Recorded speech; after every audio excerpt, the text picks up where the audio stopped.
And these are some references. You folks have copies of this slideshow in your Google Doc link that I sent you. You can look up these references at your leisure.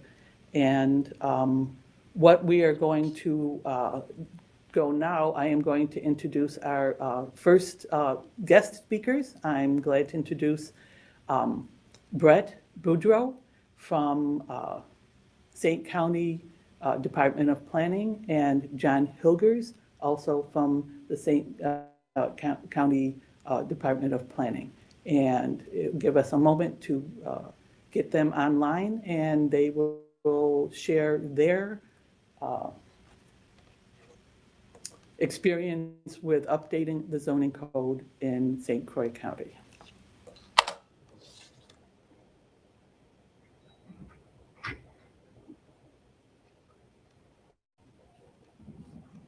All right, good morning.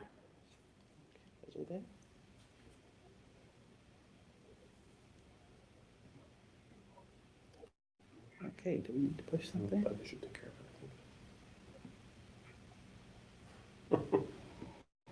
There we go. Oh, good. I think you're on. All right, good morning. Can you hear us? Yes. Good morning, everybody. My name is John Hilgers. I'm a senior planner with St. Croix County. And joining me today is Brett Budrow, our Planning and Land Information Administrator with St. Croix County. And we'll just be spending a few minutes with you highlighting our experience going through the accessory dwelling unit discussion as part of our zoning code update we have just gone through. So before we get into that, a little bit of background about St. Croix County. St. Croix County is located about 15 to 20 minutes east of the Twin City metropolitan area. It's a fairly large county geographically. It's about 736 square miles in size. By and large, the county is still an agricultural county. Many of our areas have good farmlands for cropping, fair number of dairy livestock facilities. On the map, we also want to point out to you, there's a new bridge crossing that was constructed from the Twin Cities into St. Croix County. You'll see by the blue and black logo on the map. And then also we have the existing I-94 corridor that bisects the south central part of St. Croix County. A little bit about our demographics in St. Croix County. In 2019, our population was just a shade under 90,000 people. That population is broken in half roughly between our villages and cities, and then the unincorporated areas or the towns, which the county mostly has zoning jurisdiction over. And you'll note from 1980 to 2019, the population has roughly doubled in St. Croix County. So it's seen a fairly large amount of growth over that time. This next slide is a little bit more detail about St. Croix County. Right now in the county, 17 of the 21 towns within the county are under county zoning. We have 3 towns that you see in gray that have their own zoning ordinance. Then we have one town. Excuse me, Brett, can you hear me? Yes. Oh, hey, Brett, we cannot see your slides. What? We can't see your slides. You can't see the slides. Okay. So I think you have a slide Sorry. share button there somewhere. Yep.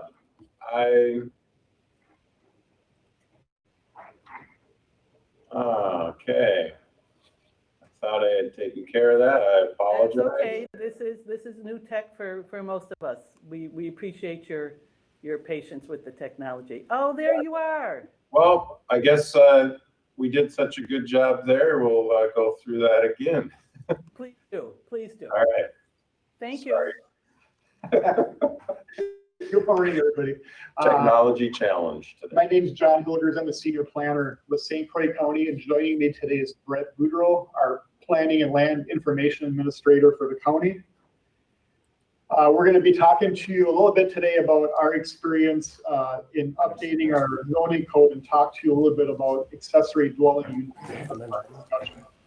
On the map, you'll see is a map of St. Croix County, located about 15 to 20 minutes east of the Twin City metropolitan area. The county is about 736 square miles in size. The county is largely an agricultural community county. We have two main road corridors going through the county. We have the I-94 corridor that runs east-west through the south-central part of the county. And then where the black and blue logo is the recently constructed St. Croix River Bridge crossing that opened last year. It's a limited express 4-lane road that connects the Twin Cities area with the northern part of the county. The next slide just basically shows population trends over the last 40 years or so. You'll note that from 1980 to 2019, the population of the county is roughly doubled to a population today of just a hair under 90,000 people. Interestingly, the population within the county is split quite evenly. We have about 50% of our population in the rural, unincorporated areas, and then 50% of our population located in villages and cities. And that trend breaks out quite similarly as we go out to 2040. It will be an even split between cities and towns.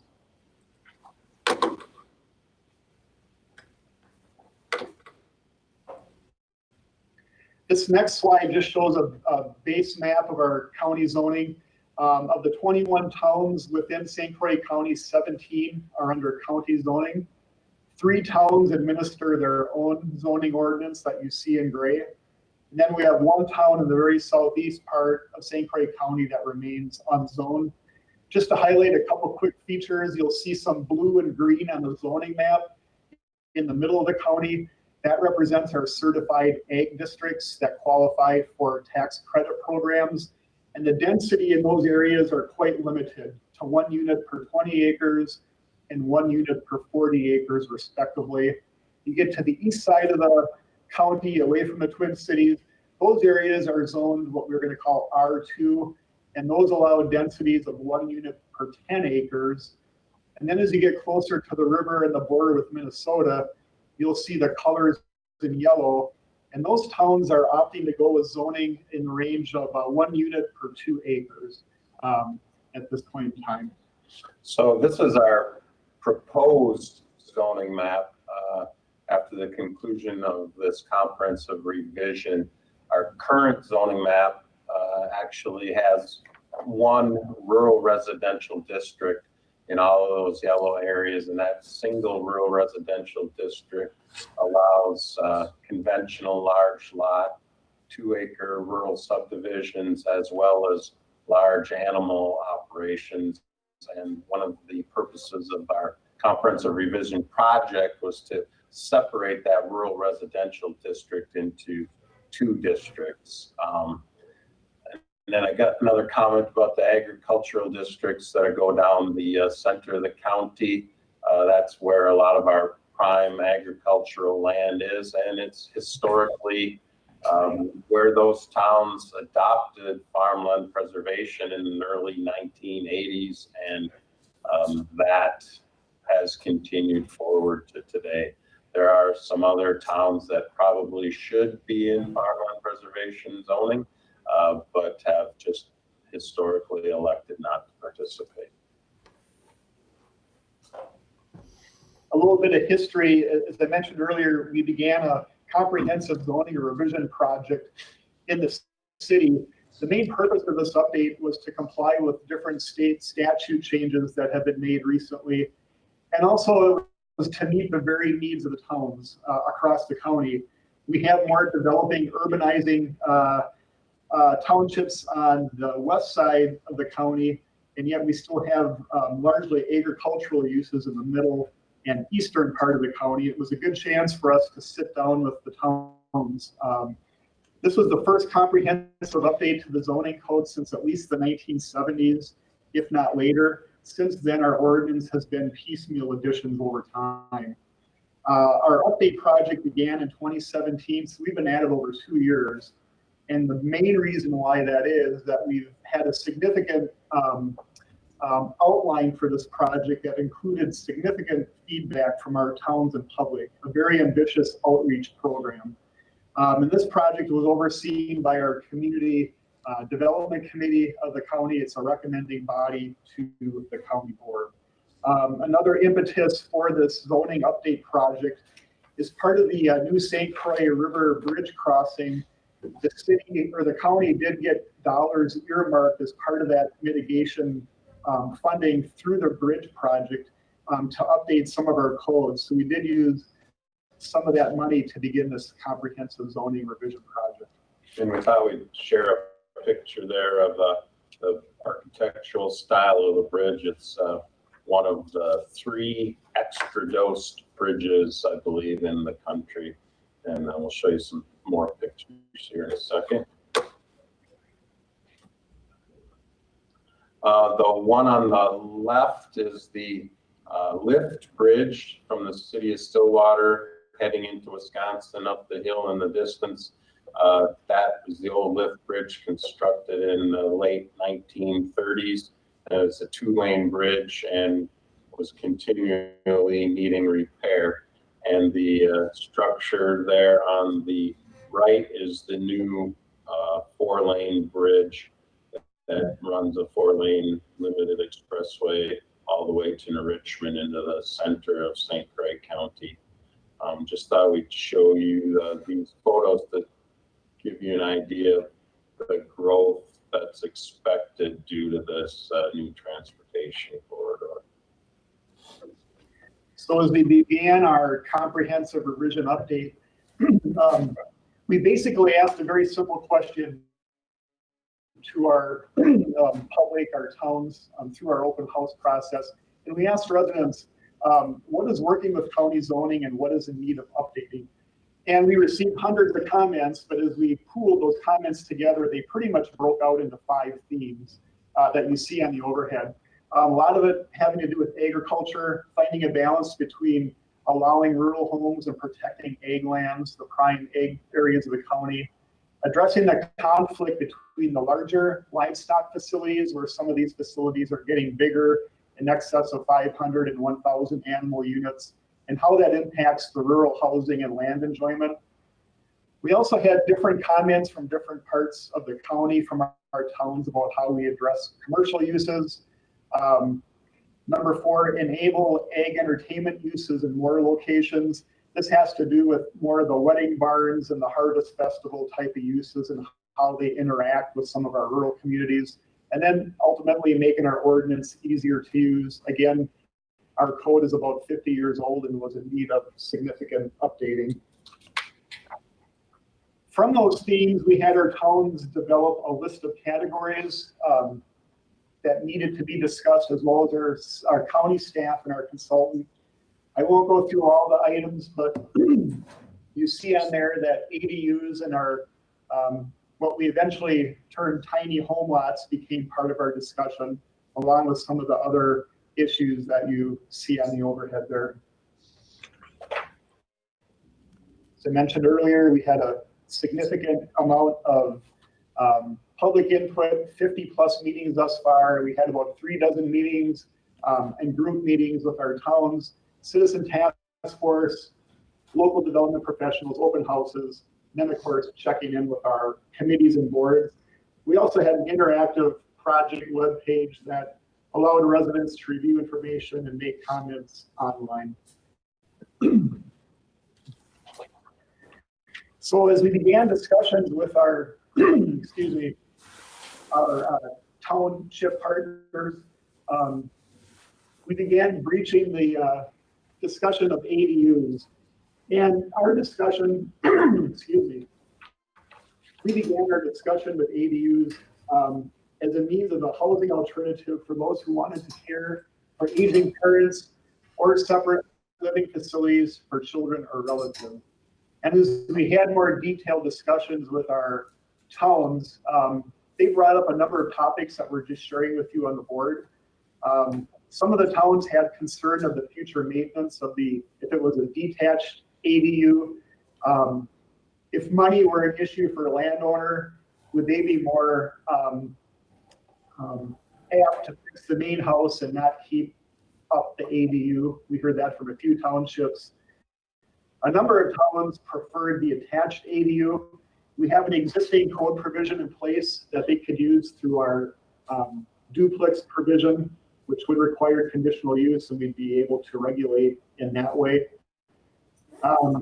Another item that was brought up was absentee landlord concerns and whether or not if we did detached units, if there should be a residency requirement for the main house. A number of towns just were not interested in ADUs at all. They just indicated they weren't interested. A couple of the reasons were because of the rural locations of the township areas and how far they were from services, distance from schools, shopping facilities, medical facilities, and things of that nature. And then just general property maintenance concerns. If a family no longer lives there, who would they rent it out to? Would they be less apt to take care of it if it was not a family member versus just a general rental property? I think generally it was property maintenance concerns.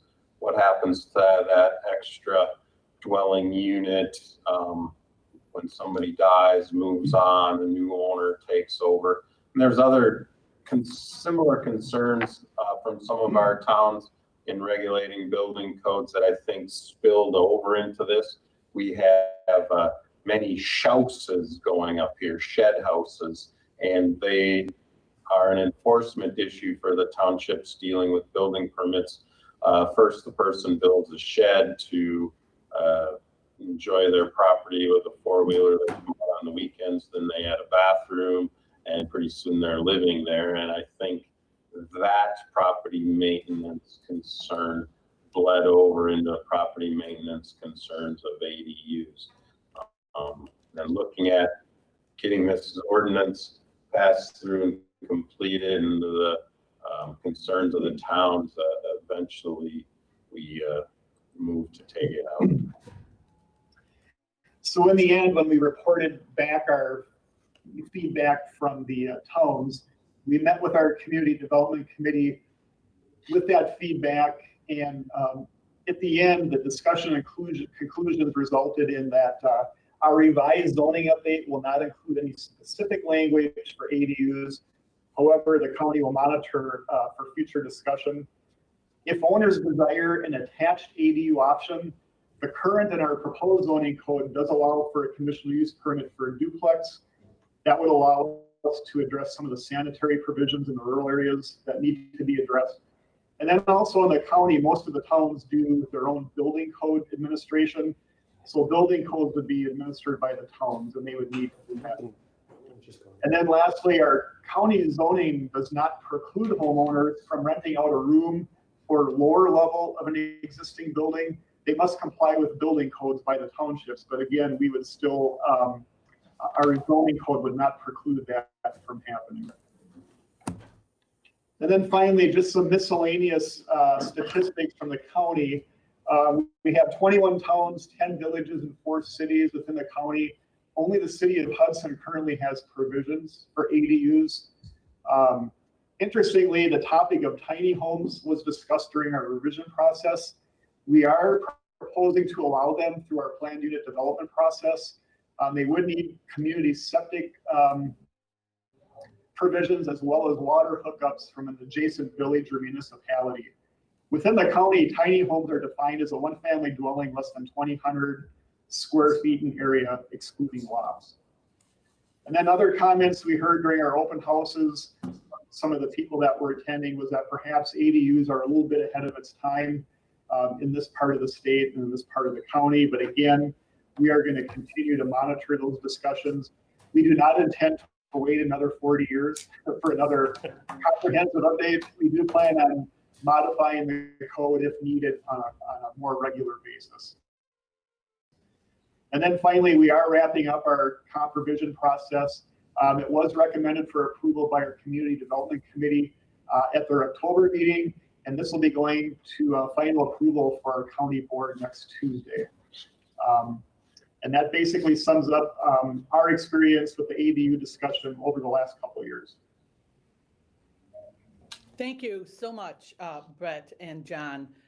For the folks that are listening in, this is a good snapshot of a county that has multiple pressing issues with being right adjacent to the Twin Cities and getting traffic back and forth, having a lot of rural agricultural land, and then also having multiple smaller municipalities within a larger county, and having multiple zoning districts within the county, and multiple rules and different and often sometimes conflicting regulations. Really appreciate you sharing your thoughts and your experience with us. I hope you will sit in on our next presentation with Brian Standing, who is from Dane County Planning. It's a different part of the state with different rules and regulations and issues and population. And so this is one of the things where the intention of this webinar is to have snapshots from different parts, not only of the state of Wisconsin, but later today we will have a snapshot from the city of Minneapolis and the state of Oregon. So various snapshots of how the missing middle of housing is being addressed across the country. Right now, thank you again, Brett and John, and we will have a question and answer panel session following Brian's presentation, which will begin now.